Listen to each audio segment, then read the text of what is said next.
Welcome back to Teaching the American Tradition with Professor Postel. Today we will be discussing The Legend of Sleepy Hollow by Washington Irving.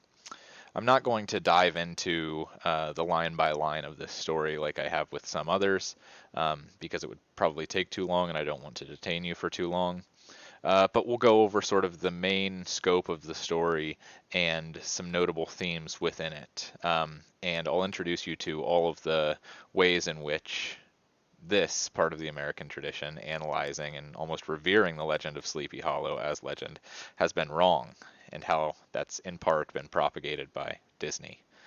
Um, Also, I don't think that I need to go over this story line by line because many of you are probably familiar with it, or you even have seen the Disney version of it or some other version that has massacred the story. So, what is the Legend of Sleepy Hollow? Well, it's a long story, published by Washington Irving in 1820. Irving, by 1820, had already become somewhat popular, as I will explain. Um, and it's published in a book of short stories, a collection of short stories called The Sketchbook of Geoffrey Crayon, etc. Um, Irving also wrote books and stories that have historical basis. So he wrote Rip Van Winkle, another one that he's very familiar from writing. He wrote a lot of biographies. He even towards the end of his life wrote a biography on Muhammad. He wrote biographies on Christopher Columbus, on George Washington, on Oliver Goldsmith. So perhaps one reason that Washington's Legend of Sleepy Hollow has become a sort of part of the American tradition is because Irving himself was sort of ingratiated with the American tradition and the American Revolution, and he draws from history quite frequently because he's, in some sense, a student of history. Um, he's he was born at the tail end of the American Revolution. He's actually born in New York on April 3rd, 1783, and this is the precise week that the Americans in New York learn that the Revolutionary War is over, that the British have surrendered. He's also, like Nathaniel Hawthorne and some of the other writers, involved in politics. In the 1840s, he serves as an ambassador to Spain. He's a sort of world traveler. He travels throughout the world, and he's a very, very good marketer of his literature as well. He's one of the first in America to sort of make a career as a writer. Uh, he did this beginning with his first book that he ever published in 1809. This first book is called The History of New York from the Beginning of the World to the End of the Dutch Dynasty by Diedrich Knickerbocker, written by Washington Irving. Very catchy title, sounds like a real page turner. But you can see from the title of this first book that he wrote, he's interested in the sort of Dutch origins, the immigrant origins. This sort of contrasts him to Tocqueville, right? He's focusing on the Dutch origins in America. Tocqueville focuses on the Puritan sort of influence. And of course, within the Dutch influence, there's a sort of religiosity that's similar, but in a lot of ways, the Dutch are different from some of the Puritans that Tocqueville focuses on. Another interesting part of the title of this piece is this first book that he writes is he also claims that this book is written by Diedrich Knickerbocker, of course, the same person who's supposedly telling the story of Sleepy Hollow. Well, what's the deal with Diedrich Knickerbocker? Well, before Irving publishes this book on the history of New York, he goes on a sort of marketing campaign. He takes out advertisements for a missing person in the local newspapers in New York for Diedrich Knickerbocker. And the public becomes somewhat interested in this. They start looking for Diedrich Knickerbocker. It causes a sort of stir. So we have this sort of trickery, this ruse that Irving has gotten up, something that's going to be of interest in our next lectures on Edgar Allan Poe. But he's sort of tricking the public. He's piquing their interest, right?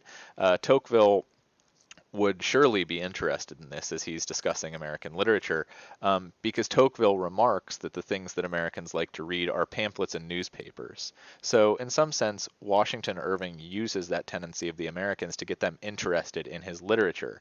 So, it's the pamphlets and newspapers that is a path to the interest in literature before he publishes this book. Well, the American Republic, the American public in New York, they become very interested in finding this Diedrich Knickerbocker. Washington Irving also capitalizes on this by getting a hotel in Manhattan to print an advertisement on the side of the wall to find Diedrich Knickerbocker because he refused to return his room key to the hotel before he up and left, and now he's a missing person. Well, a few days later, Irving publishes this book, this history of New York that's supposedly written by Diedrich Knickerbocker. It becomes a success. He becomes famous. This book also becomes famous, somewhat famous in Europe. And from this point forward, people in Manhattan start to refer to themselves as Knickerbockers, which, if you're a basketball fan, this will be of some interest to you. If you're if you have in your life questioned why the New York Knicks are called the New York Knicks, this is because the people from Manhattan were first called Knickerbockers because of Washington Irving, and they've since shortened that to the Knicks. Okay, so that's a little background on on Washington Irving. Here's a few different pictures of. Oh, Here are a few different pictures of Diedrich Knickerbocker. You can see from this picture on the right-hand side, he even became a sort of symbol. Diedrich Knickerbocker, Father Knickerbocker, became a sort of symbol in politics as well. This is a picture of Diedrich Knickerbocker from one of the frontispieces of one of Irving's works, and as you can see at the beginning of Sleepy Hollow, found among the papers of the late Diedrich Knickerbocker. There are further historical aspects of this story. Yes, Tarrytown and Sleepy Hollow are real places indeed.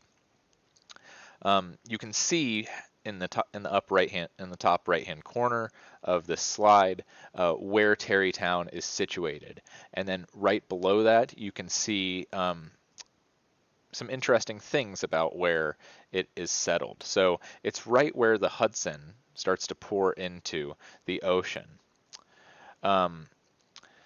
Here's a drawing of what it kind of looked like around the time of Irving's writing of this story. Sort of a quaint little farm village. You can probably envision or picture Dutch people living here in the sort of rural setting that this story describes.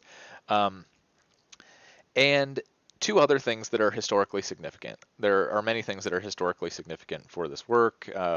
Irving sort of weaves historical aspects into his works. But the first is that Ichabod Crane reads his favorite book, in fact, is A History of the Witches in Connecticut, the place where Crane is actually from, written by Cotton Mather. Cotton Mather was a Puritan minister, member of the Puritan clergy. It's interesting that this, in fact, is Crane's favorite book by Mather, because Mather was also well known for writing several books on science. Science and farming. He wrote a farmer's almanac that was very popular during this time. But of course, Crane focuses on this book on witchcraft, written by Mather. And of course, we still focus on Mather's influence on witchcraft today. He's most famous and well known today, and he's most taught about today for his role in the Salem witch trials. Another aspect of history that we can find in this work is John Andre. John Andre was, in fact, the man who was found with the papers of Benedict Arnold, and he was captured in Tarrytown. The history tells us that he runs into someone in a Hessian overcoat, and he takes this person in a Hessian overcoat to be a British soldier. And this person in the Hessian overcoat asks him where his allegiance belongs, who he's fighting for, and he says, of course, he's fighting for the British. It turns out that the person in the Hessian overcoat is actually an American. They search his bags and they find, I believe, 6 letters from Benedict Arnold detailing how to invade a fort, and they're addressed to the British. At that point, he's arrested in Tarrytown, then he's given a trial, and then he's sentenced to death. Um, uh, Alexander Hamilton writes that, I'm paraphrasing here, but he received more justice than he deserved in his trial. So Alexander Hamilton accuses him of the worst treason. Of course, we most remember Benedict Arnold from this story, but Alexander Hamilton was most unhappy with Major John Andre. Okay, so let's get into some of the aspects of the story. Here is the real Sleepy Hollow. Um, there are a lot of aspects of Romance literature and American Gothic literature that we could touch on with respect to Sleepy Hollow, but it is true that Sleepy Hollow is absolutely gorgeous. Washington Irving did live there for a while, and he is in fact buried there. It's gorgeous, and it's Washington Irving does Sleepy Hollow great justice when he writes about its beauties. Um, People still, of course, celebrate this story in Sleepy Hollow, um, and it's in fact one of the safest places to live in America. Sleepy Hollow is.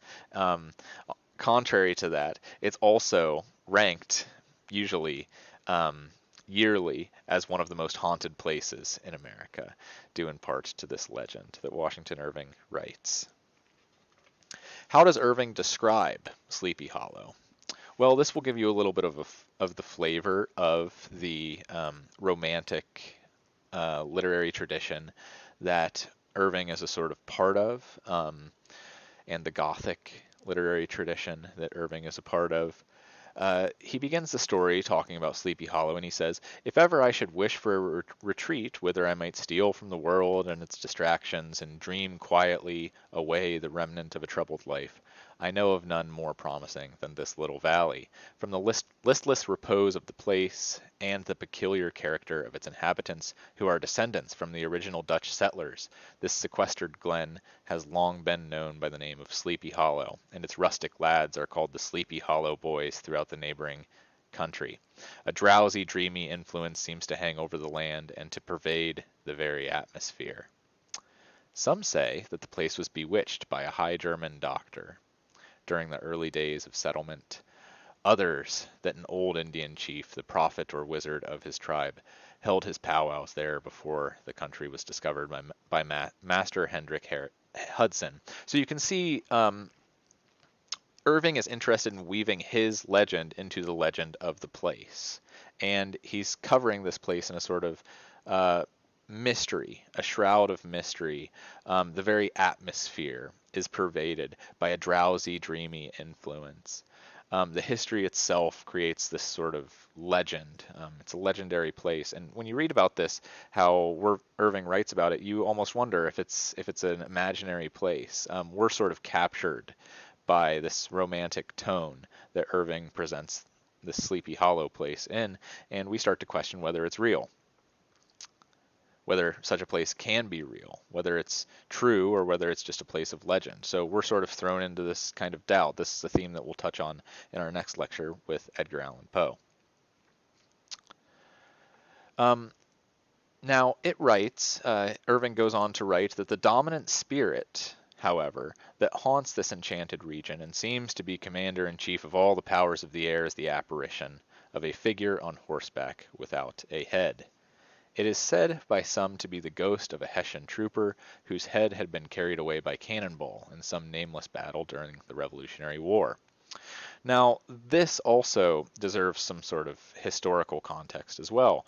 Of course, everyone or most people who study history are familiar with Washington's crossing of the Delaware, right? There's the famous painting of Washington's crossing of the Delaware before Christmas. And Many people believe that Washington was crossing the Delaware at midnight on Christmas to go slay some British soldiers. But in fact, these were Hessian soldiers that Washington and his brigade crossed the river to go fight in their sleep around Christmas time. Why Hessians? Well, at the time of the American Revolution, Germany was not a unified country. Hesse was part of Germany, and it's relatively poor, but it has this very well trained army. And what they do is they actually hire out their army as mercenaries to continue to finance the military. And the British hired the Hessian troops to come fight in the American Revolution. This really angered a lot of people of the area, particularly Pennsylvania and New York, because many of them had they were Germans, they had similar ancestry, so it was kind of like making family fight family. The British were in some sense kind of playing dirty. It's already somewhat kind of frowned upon to bring in mercenaries, right? Do the British really need mercenaries when they have the world's largest navy? It's the sun never sets on the British Empire, right? Do they really need to hire in mercenaries to go fight this battle for them when the Americans really just want freedom? So this is an interesting aspect as well to this story, and why the Hessians are sort of brought up here, because this is a sort of wound that's still kind of fresh for the audience that um, Irving is trying to write too. Um, I will leave it at that, but I could go on and on. Um, well, one last thing that I will say about that is that the Americans actually tried to, uh, some Americans, particularly in Pennsylvania and in New York during the Revolution, they would try to recruit these Hessians to join the Americans. So this kind of begins to explain some of the difficulties with Major Andre's capture, right? He sees this guy in a Hessian overcoat, and he's not exactly sure how to respond, and it's this quite unfortunate thing, at least for Major Andre, right, where he's trying to gauge the situation. What should he tell? It's a catch-22, right? If he reveals that he's an American and this person is actually a Hessian who has an allegiance to the British, then he'll be killed. So it's a catch-22 for Andre. But during the Revolutionary War, the Americans would often take the Hessians, if they took them as prisoners of war after capture, they would try to convince them to join the American cause. Anyways, so and who is ever and anon seen by the country folk hurrying along in the gloom of night, as if on the wings of the wind. His haunts are not confined to the valleys, but extend at times to the adjacent roads, and especially to the vicinity of a church that is at no great distance. Indeed, certain of the most authentic historians of those parts, who have been careful in collecting and collating the floating facts concerning the spectre, allege that, the body of the trooper having been buried in the churchyard, the ghost rides forth to the scene of battle in nightly quest of his head, and that the rushing speed with which he sometimes passes along the hollow like a midnight blast is owing to his being belated and in hurry to get back to the churchyard before daybreak. Um, so there's some other mysteries concerning this sort of ghost, right? This headless horseman. He doesn't have a horse. He's this spirit who's trying to find his head. And does he disappear at daybreak? Well, at least our next character, Ichabod Crane, seems to believe that he disappears at daybreak. And this is one thing that gives him some courage when he comes to face the legend of Sleepy Hollow, the headless horseman of Sleepy Hollow. And this is something that also assuages his fears when he's walking home from some campfire ghost stories late at night. So, who is Ichabod Crane? The name is fitting, right? Crane, very tall. He's often throughout the story described as a sort of bird-like fellow. Um, this is an interesting sort of name that Washington Irving chooses, right? Because cranes, what do they do? Birds, what do they do? They migrate. And Ichabod Crane is no different from these other these other cranes that we might see. He's a migrator, right? He's an itinerant school teacher. So that means that he goes from place to place trying to teach. Um, of course, Crane also is a great descriptor of his physical attributes. What does the story tell us about Ichabod? I've just cobbled together some quotes to give us a good picture here instead of giving you the page. Um, in this in this byplace of nature, there abode in a remote period of American history, that is to say, some 30 years since, a worthy wight of the name of Ichabod Crane. He comes from Connecticut. He's described as some scarecrow lopped from a cornfield. He was tall but exceedingly lank, with narrow shoulders, long arms and legs, hands that dangled a mile out of his sleeves, feet that might have served for shovels, and his whole frame most loosely hung together. He has a schoolhouse. It's a low building of one large room, rudely constructed of logs, the windows partly glazed and partly patched with leaves of old copybooks. He also very much likes food. His appetite, he likes food and he likes ghost stories. His appetite for food is great. He goes to all of these different houses where he has to stay. He's an itinerant school teacher, and his favorite thing is to sit in the houses, talk with the ladies, and eat pastries. Um, but his appetite for the marvelous and his powers of digesting it are equally extraordinary. So he likes the marvelous. He likes to digest marvelous tales. He was, in fact, an odd mixture of small shrewdness and simple credulity. He was a kind and thankful creature whose heart dilated in proportion as his skin was filled with good cheer. So he wants cheer. He likes sort of easier pleasures in life. Um, and he's in a village of Dutch farmers, right? So he doesn't exactly mix well. He's in some sense an outsider. He's from Connecticut, and he's going to live with these sort of Dutch farmers in Sleepy Hollow. Uh, he becomes something of a staple in the community, at least among the ladies, or he tries to ingratiate himself to the community, but he really cares most for the ladies. The schoolmaster is generally a man of some importance in the female circle of a rural neighborhood. The women bake him goods. Doesn't have his own home, as I mentioned. He roves from home to home, and he helps out with the small farm work. So he's not interested in plowing or some of the more toilsome aspects of farm work, but he'll do some things. What he most likes to do is sit inside with a baby on his lap and rock another baby in a crib with his foot. Um, he really likes to tell stories to the women of the town. He often will stroll through the graveyard and read the inscriptions on graves to these young ladies in the town. Um, and he also teaches voice lessons, so he's a singer. Um, One thing that brings him great pleasure and also great terror are the ghost stories and apparitions that circulated around the neighborhood. They were mere bugbears to him. He had read several books quite through, and was a perfect master of Cotton Mather's History of New England Witchcraft, in which, by the way, he most firmly and potently believed. So he's not just sort of interested in reading the history of what Cotton Mather's tells. He most firmly and potently believes in these stories about witchcraft. Um, he will often read it, and he'll often gather with people among campfires late at night, and he'll tell some of these stories. It describes him walking home one night, and the fireflies and hoots, they startle him. So he's something of a coward, at least at night. But in the morning, he believes that everything will subside and everything will go back to normal. So he's only really a coward at nighttime.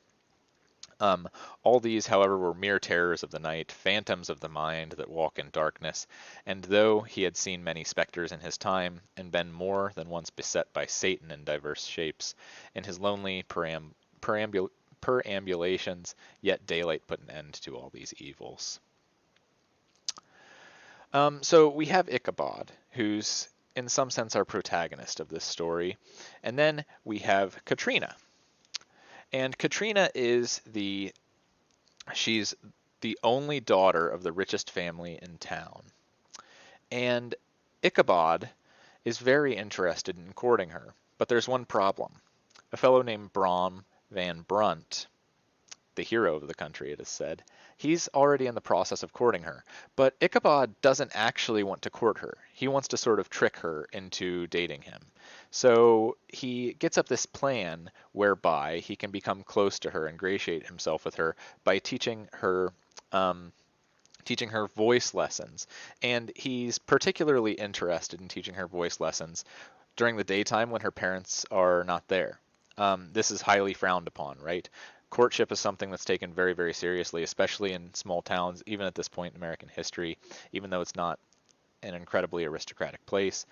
Um, Courtship is still taken very seriously. Brom Van Brunt has already announced his intention to court Katrina Van Tassel. But yet, Ichabod wants to sort of step in, and he wants to do things not completely above board.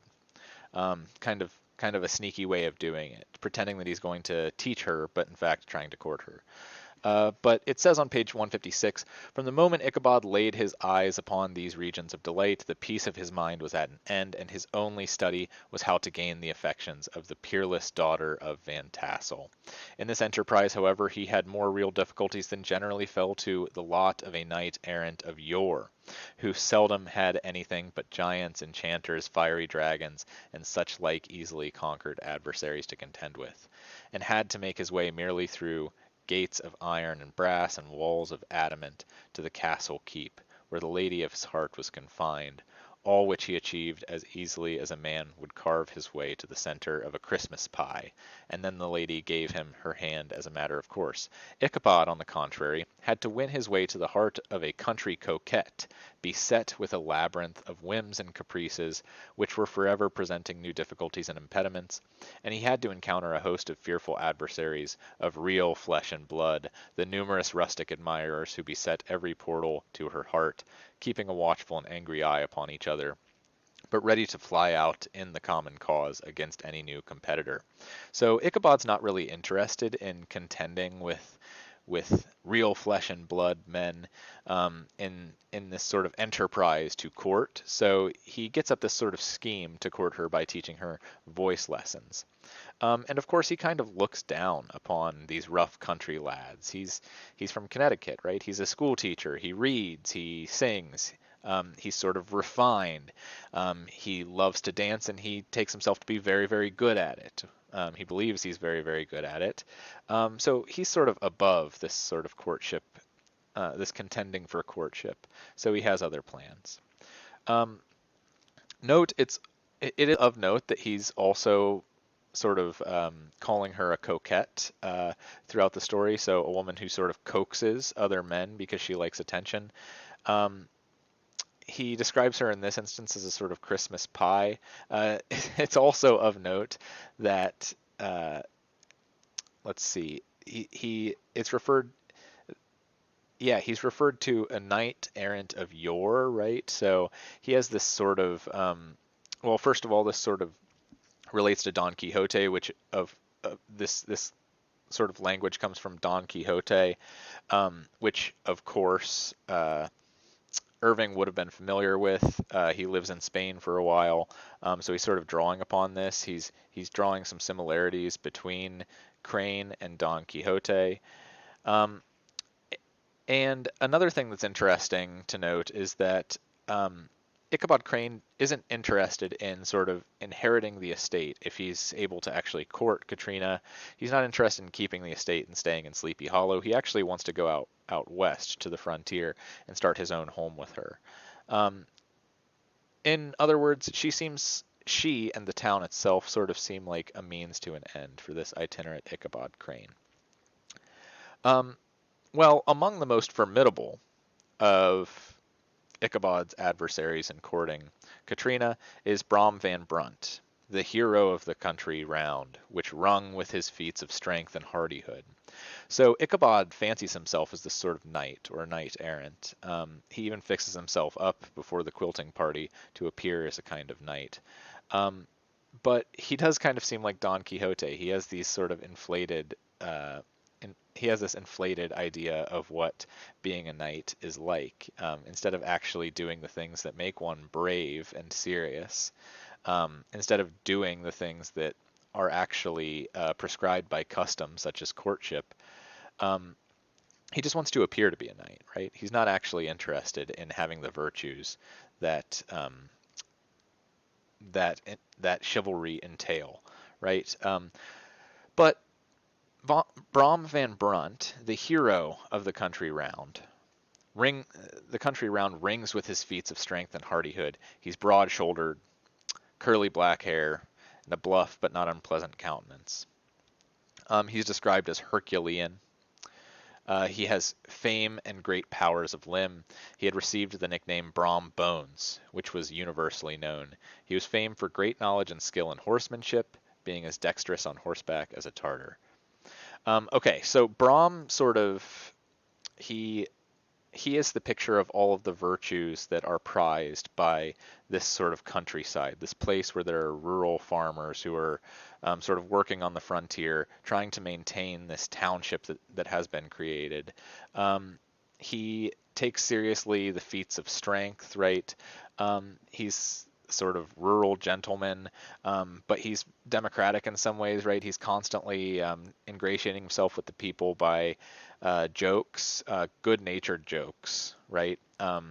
Not sort of haughty jokes. This is a great contrast to Ichabod, who sort of disdains these country folk and their way of life, wants to court the gem of the township only to marry her and to tear her away from the township, right? He doesn't care much for the history of the township and the culture that's been created there, and the care of the township.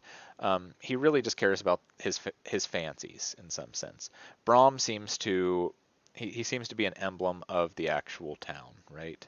He's identified with the town identifies with him. All of these things. He was always ready for either a fight or a frolic, right? So he's hardy, he's capable of fighting, he's strong, but he's always ready for a sort of frolic as well, a sort of get together or dance or something among the town. So he has both the sort of gentle attributes that are necessary for rural township American life, and the also hardy aspects that are necessary for working a farm and things like that. He has overbearing roughness. There's a strong dash of waggish good humor at the bottom of his overbearing roughness. So that's Brom, right? And he seems to be the sort of favorite to win Katrina's heart. Well, one night there is one of these frolics at the Van Tassel household. And it's a quilting frolic. So the ladies are getting together during the day and they are making a quilt. So why would they be making a quilt, and why is there a party around this quilt? Well, this seems to be significant for a few reasons.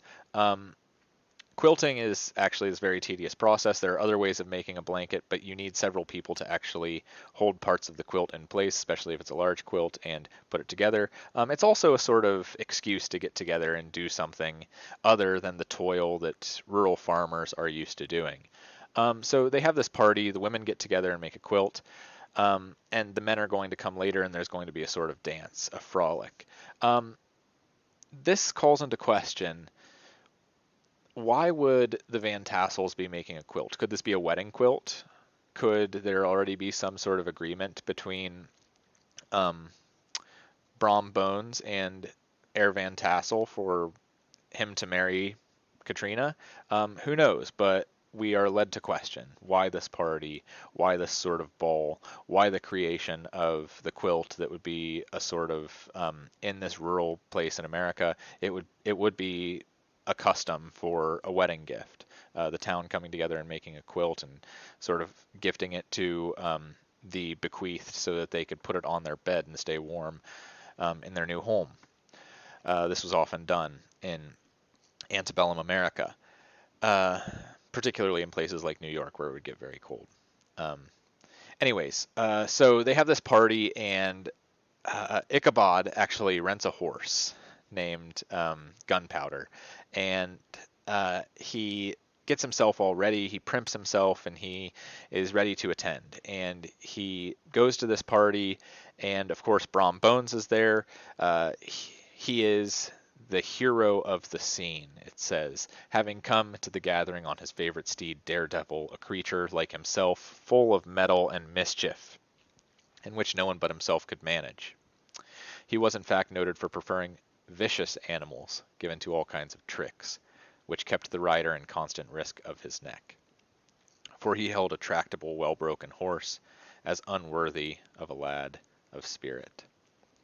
So Brahma's attending this party, Ichabod's attending this party. What's going to happen?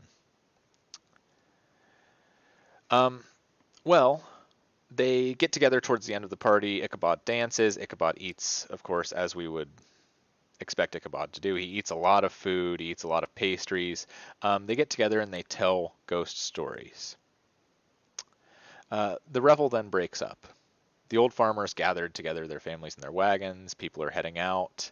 Um, Some of the damsels mounted on pillions behind their favorite swains, and their light-hearted laughter, mingling with the clatter of hoofs, echoed along the silent woodlands, sounding fainter and fainter until they gradually died away. And the late scene of noise and frolic was all silent and deserted. Ichabod only lingered behind, according to the custom of country lovers, to have a meeting with the heiress. Fully convinced that he was now on the high road to success. What passed at this interview I will not pretend to say, for in fact I do not know. Something, however, I fear me, must have gone wrong, for he certainly sallied forth after no very great interval, with an air quite desolate and chop-fallen. Oh, these women, these women! Could that girl have been playing off any of her coquettish tricks? Was her encouragement of the poor pedagogue all a mere sham, to secure a conquest of his rival? Heaven only knows, not I. Let it suffice to say that if Ichabod stole forth from the air of one who had been sacking a hen roost rather than a fair lady's heart. So Ichabod comes to her chambers alone and apparently asks maybe for her hand in marriage, at least her intention to date exclusively, and she rejects him. But the the author, Mr. Knickerbocker, he doesn't tell us what exactly happened. Um, Ichabod then leaves, without looking to the right or left to notice the scene of rural wealth on which he had so often gloated. He went straight to the stable, and with several hearty cuffs and kicks roused his steed most uncourteously from the uncomfortable quarters in which he was soundly sleeping, dreaming of mountains of corn and oats, the whole valleys of timothy and clover. It was the very witching time of night that Ichabod, heavy-hearted and crestfallen, pursued his travel homeward along the sides of the lofty hills which rise above Tarrytown. So he goes home. He's riding home. And as we can imagine, Ichabod's imagination runs wild. He starts to become scared. And with good reason. It was so vague and faint as only to give an idea of his distance from this faithful companion of man. Now and then, too, the long-drawn crowing of a cock, accidentally awakened, would sound far, far off from some farmhouse away among the hills.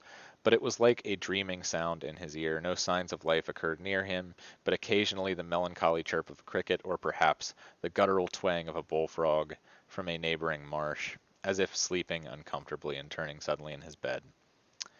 All the stories of ghosts and goblins that he had heard this afternoon now came crowding upon his recollections. So he's sort of enjoying nature, and then he starts to think of these ghost stories.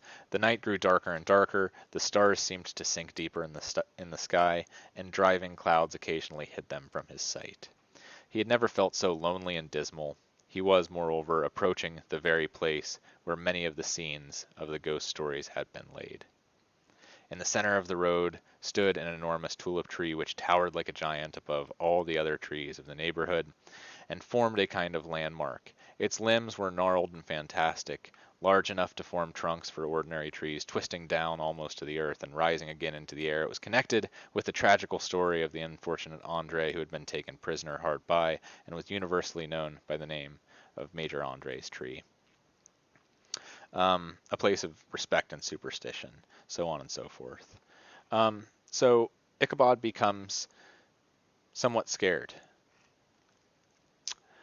Then, of course, in comes the Headless Horseman. And Ichabod, of course, is terrified and starts to take off. He believes that if I can but reach that bridge, I am safe. So he tries to get to the bridge that the specter cannot cross. And what ends up happening? Well, we're unsure. Just then he heard the black steed panting and blowing close behind him. He fancied that he felt his hot breath, another convulsive kick in the ribs, and old Gunpowder sprung upon the bridge. He thundered over the resounding planks. He gained the opposite side, and now Ichabod cast a look behind to see if his pursuer should vanish, according to rule, in a flash of fire and brimstone. Just then he saw the goblin rising in his stirrups, and in the very act of hurling his head at him. Ichabod endeavored to dodge the horrible missile, but too late. It encountered his cranium with a tremendous crash. He was tumbled headlong into the dust, and Gunpowder, the black steed, and the goblin rider passed by like a whirlwind. So Ichabod believes that, according to legend, according to his interpretation of the spiritual affairs, which he wholeheartedly believes, there are rules that govern the spirits. The spirit cannot pass the bridge. He's safe as long as he can abide by the rules of the legend. It turns out that no, his legends can't control spiritual affairs, right? And he ends up getting hit in the head by the pumpkin that is the head of the headless horseman. The next morning, the old horse was found, without his saddle, and with the bridle under his feet, soberly cropping the grass at his master's gate. Ichabod did not make his appearance at breakfast. Dinner hour came, but no Ichabod. The boys assembled at the schoolhouse and strolled idly about the banks of the brook, but no schoolmaster.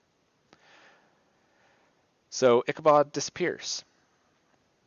The brook is searched, but the body of the schoolmaster was not to be discovered. And they go through all of Ichabod's things. Consists of 2 shirts and a half, 2 stocks for the neck, a pair or 2 of worsted stockings, an old pair of corduroy smallcloths, a rusty razor, a book of psalm tunes full of dog's ears, and a broken pitch pipe. As to the books and furniture of the schoolhouse, they belong to the community, excepting Cotton Mather's History of Witchcraft, a New England almanac, and a book of dreams and fortune-telling, in which last was a sheet of foolscap, much scribbled and blotted, and several fruitless attempts to make a copy, and some letters to Katrina as well. So what are we to make of all of this? Well, the first thing is that Ichabod believes that he can outrun the spirit of the Headless Horseman. The disappearance of Ichabod is sort of shrouded in mystery. The townspeople are not exactly sure what to make of it. He just sort of disappears. What else are we to make of this? Well, the story leads you to believe, and some have speculated, that the Headless Horseman is actually Brom Bones playing another trick, right? Brom Bones is used to playing tricks. Oftentimes when Ichabod will come to have voice lessons with Katrina, Brom will train the dog to howl and sort of make it impossible for Ichabod to court and or teach Katrina. So he often plays tricks. Brom does, and often plays tricks on Ichabod. The Headless Horseman is described in sort of similar language that Brom Bones is described in. A black steed, a sort of violent, savage black steed that's very fast, very strong, untamable. So there are similarities, but I think that Washington Irving leaves this a sort of question in the reader's mind. Is this a legend? Is this real life? Is this actually a spirit? Is this Brom Bones? What should we believe, right? This is something that's common in American Gothic literature, right? We're sort of held in suspense by the happenings of the story itself. We're left to question. This is something that we'll constantly see in Edgar Allan Poe, and you're familiar with if you've read a lot of Edgar Allan Poe. But this sort of mystery and the allusions to the spirit as Brom Bones relates to a more serious thing that I think we gather from this story. And that is that Ichabod is this sort of outsider contending for Katrina with Brom Bones. And we're meant to identify the spirit with Brom because it sort of points to the main conflict in the story. This difficulty of the courtship of Katrina. And I think we're meant to actually question who is the hero of this story. And we're actually meant to question whether or not things turn out for the best in this story with Ichabod disappearing. It's alluded to that Ichabod. It's later told to Brom Bones that Ichabod sort of leaves and he becomes a lawyer. Uh, so we're sort of left in secrecy and we're left wondering about whatever happens to Ichabod. And then there's this postscript that's found in the handwriting of Mr. Knickerbocker, and there's this other character who is a tall, dry-looking old gentleman with beading eyebrows who maintained a grave and rather severe face throughout. So they're telling this old story, this legend of Sleepy Hollow, and there's this person that kind of looks like a soured and dried-looking version of Ichabod. Scholars have argued that this could be Ichabod. He listens to the story. He was one of your wary men who never laugh but upon good grounds when they have reason and the law on their side. So another instance in which we're meant to sort of question is this Ichabod when they have the law on their side. When the mirth of the rest of the company had subsided and silence was restored, he leaned one arm on the elbow of his chair, and sticking the other akimbo, demanded with a slight but exceedingly sage motion of the head and contraction of the brow what was the moral of the story, and what it went to prove. What's the meaning of all of this? What are we to make of this? This Ichabod, this seeming Ichabod character, is asking about a story about Ichabod. Well, he creates a syllogism, it's called, that there is no situation in life but has its advantages and pleasures, provided we will but take a joke as we find it. That, therefore, he that runs races with goblin troopers is likely to have a rough riding of it. Ergo, for a country schoolmaster to be refused the hand of a Dutch heiress is a certain step to high preferment in the state. So what are we to make of this syllogism? No situation in life but has its advantages and pleasures, provided we will but take a joke as we find it. So this is an allusion to maybe this is a joke. Brom Bones playing a trick, a joke, a final joke on Ichabod to kick him out of the town. The second one, that therefore he that runs races with goblin troopers is likely to have a rough riding of it. Don't try to contend with spiritual things, particularly goblin troopers, evil spirits, or you're going to have a rough riding of it. It's not going to be good for you. Therefore, a country schoolmaster to be refused the hand of a Dutch heiress is a certain step to high preferment in the state. Therefore, for Ichabod to be refused from this Dutch heiress, Katrina, this is actually a good thing for him. He learns his lesson from contending and running races with goblin troopers, and he learns his lesson from not being able to take a joke when he, in fact, perhaps should have jokes played upon him for the ridiculous things that he's doing. Okay, how seriously are we to take this syllogism that tells us the moral of the story? The cautious gentleman knit his eyebrows tenfold closer after this explanation, being sorely puzzled by the ratification of the syllogism. Well, methought the one in pepper and salt eyed him with something of a triumphant leer. Some people have postulated that this could be Mr. Bones. I don't know if I'm fully convinced. But it is said earlier on that he has this sort of leer, this triumphant leer, sort of triumphant air when Ichabod when the legend of Sleepy Hollow is told in Tarrytown after Ichabod's disappearance, like he knows something. At length he observed that all this was very well, but still he thought the story a little on the extravagant. There were one or two points on which he had his doubts. And then it's ended with, "Faith, sir," replied the storyteller, "as to that matter, I don't believe one half of it myself." So the last sort of line is, don't believe in these stories or legends too much.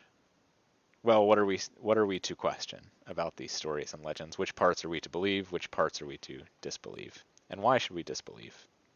Well, perhaps because if we believe in them too much, we may become so ridiculous as Ichabod and suffer the same fate as Ichabod Crane. That's it for this lecture on the Legend of Sleepy Hollow. I hope that you have a good rest of your break between now and Edgar Allan Poe. And in the Edgar Allan Poe lecture, we will touch on some of the same aspects of Gothic Romantic literature that we see in The Legend of Sleepy Hollow. And hopefully I'll try to tie a bow on some of these aspects of literature. I think Poe really brings together a lot of the themes that we find in Sleepy Hollow. Thank you so much, and have a good one.